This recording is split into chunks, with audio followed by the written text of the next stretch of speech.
What's up everyone? Welcome back again to my YouTube channel. So, ngayon pag-usapan natin kung bakit nga ba kailangan magbayad ng tamang buwis.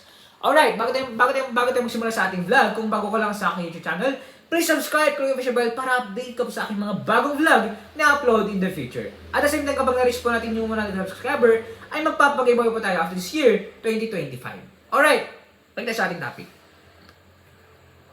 Bakit nga ba kailangan magbayad ng tamang buwis? Ito yung aking sagot. Yes, kailangan natin yan. Okay? Dahil mas lalong tumataas ang ekonomiya. At the same time, makasuporta sa ating government. Pero ito yung mga dahilan.